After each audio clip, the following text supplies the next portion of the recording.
చూస్తే వైఎస్ఆర్సీపీ అధినేత మాజీ ముఖ్యమంత్రి వైఎస్ జగన్మోహన్ రెడ్డి కీలక నిర్ణయం ప్రకటించారు. క్షేత్రస్థాయిలోకి వెళ్లే క్రమంలో జిల్లాలో పర్యటించాలని నిర్ణయించుకున్నారు. ఆయన సంక్రాంతి తరువాత ఈ పర్యటనలు ప్రారంభం కానున్నట్టు తెలిపారు. ఆయన తాడేపల్లిలో ఉమ్మడి కృష్ణా నేతలతో ఇవాళ వైఎస్ జగన్ సమావేశమయ్యారు. ఈ భేటీలో ఆయన జిల్లాల పర్యటనపై ఒక స్పష్టమైన ప్రకటన చేశారు. కార్యకర్తలతో జగనన్న పార్టీ బలోపేతానికి దిశానిర్దేశ కార్యక్రమం పేరిట జిల్లాలకు జగన్ వెళ్లనున్నారు. ఈ పర్యటనలో నేరుగా పార్టీ కార్యకర్తలతో వైఎస్ జగన్ భేటీ కానున్నారు.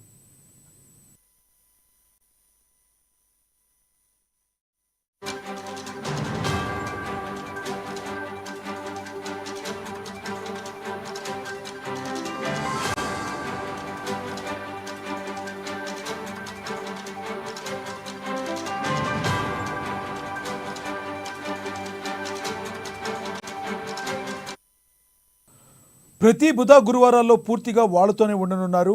వాళ్ళ నుంచి పార్టీ బలోపేతానికి సలహాలు తీసుకోనున్నారు. ఇందుకోసం రోజు 3 నుంచి 4 అసెంబ్లీ నియోజకవర్గాల్లో పర్యటించనున్నారు. అలాగే ప్రతి పార్లమెంట్ నియోజకవర్గంలో సమీక్షలు జరపనున్నారు. వైఎస్ జగన్ జిల్లాల పర్యటనకు సంబంధించి పార్టీ ఒక అధికారిక ప్రకటన చేసే అవకాశం ఉంది.